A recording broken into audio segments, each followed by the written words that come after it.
rail or placing of young sailors upon them, and the young ones must be watched at all times. The waters be cold and deep.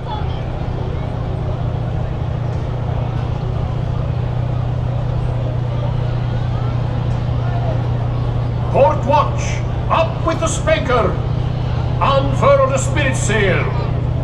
All hands, ease the weather braces. We sail a true course, south by southwest.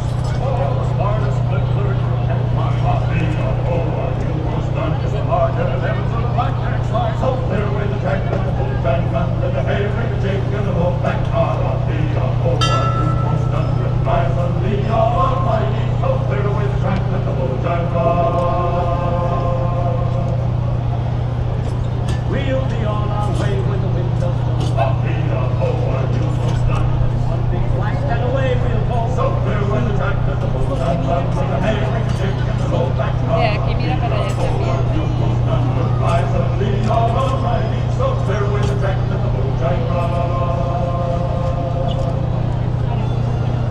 when the time comes round and say farewell, you must done the same as fly and wish them well. So clear when the track that the boat and with the hay make a jig in the low back car. You must done with lies and be all of my name.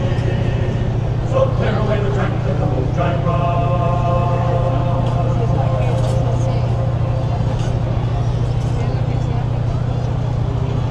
Ahoy, shipmates! We're just clearing the busy port of New Orleans and beginning our journey into the great American wilderness. Our vessel for this voyage is the proud sailing ship Columbia, the first American ship to carry the stars and stripes around the world.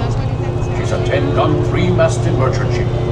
It was back in 1787 that she first set sail from Boston Harbor, going all the way around the Horn and sailing onward to the Pacific Northwest, Hawaii, and China. In the 3 years it took us to make that journey, the Columbia was more than just a ship to us. She was our life and our home.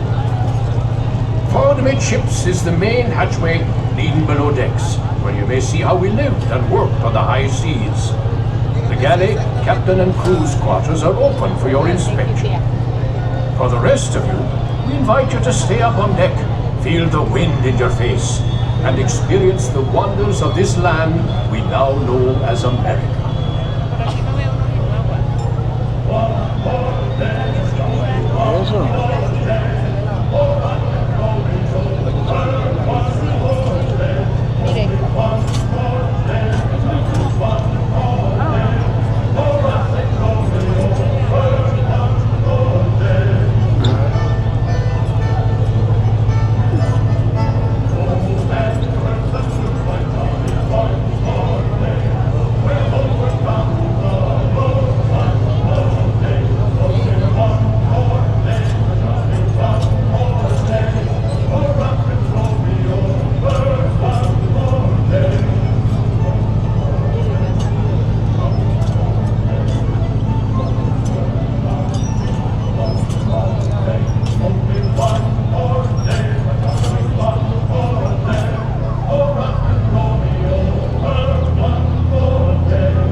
Our fair ship, the Columbia, was one of the first American vessels to explore the Pacific Northwest. It was in 1792 that this very ship braved the sandbar and discovered a mighty river, which we named the Columbia, after the first ship to sail our waters.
most treacherous part of our journey.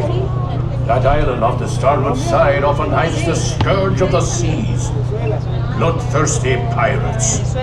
They sometimes lie in wait to attack a passing ship such as ours and steal its bounty. Bowman, man the starboard forecastle cannon and prepare to fire a warning shot, so as any curious pirates hiding near the shore will know we are well armed. Those of you round the cannon best be stepping back, way back, for the cannon should be a mite loud and the gunner's aim be a mite poor. Be ready to fire one! Fire one! Now, that should put some fear in them. Looks like we're safe for now, but I ask all crew and passengers to keep a weather eye out. We don't want the Jolly Roger flying above this fine ship.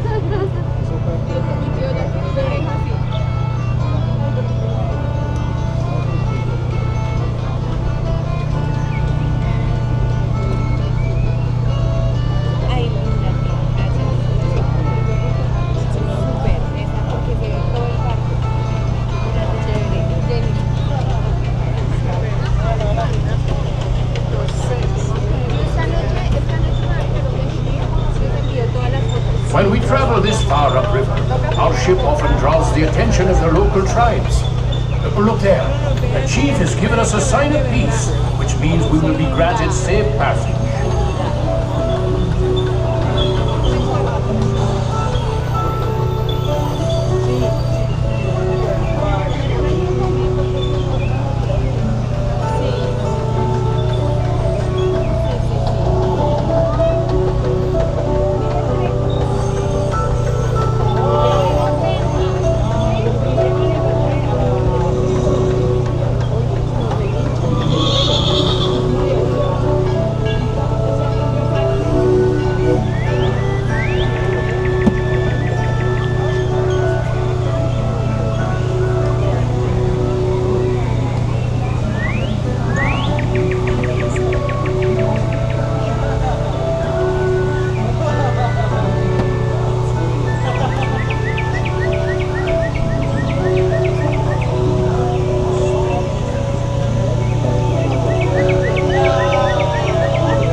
Just ahead, a tribe of Plains Indians has set up camp by the river.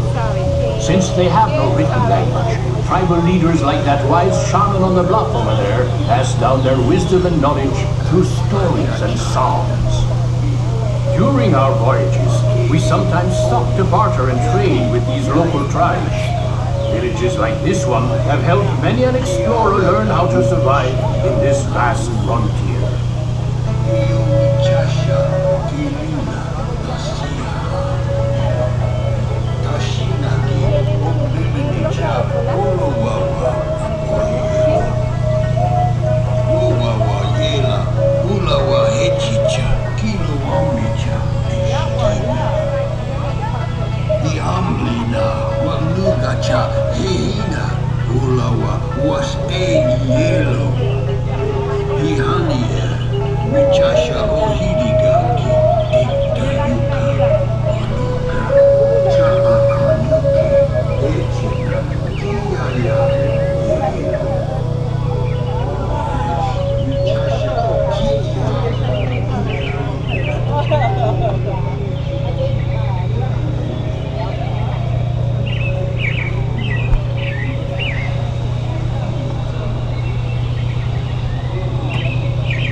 Well, crew, 'tis time we be setting sail for home.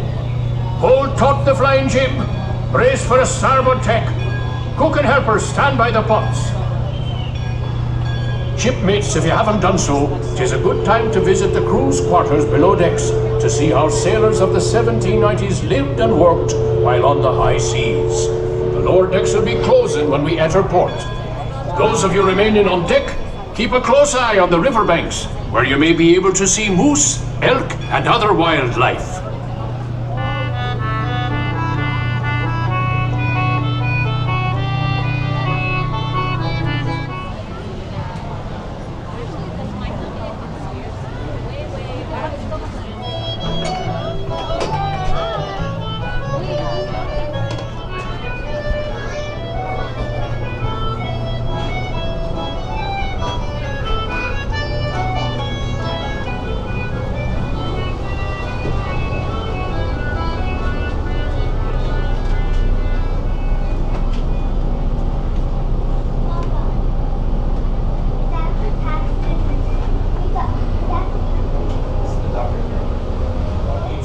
And secret midnight meetings.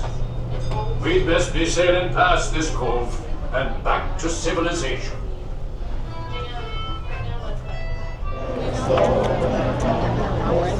Valentine.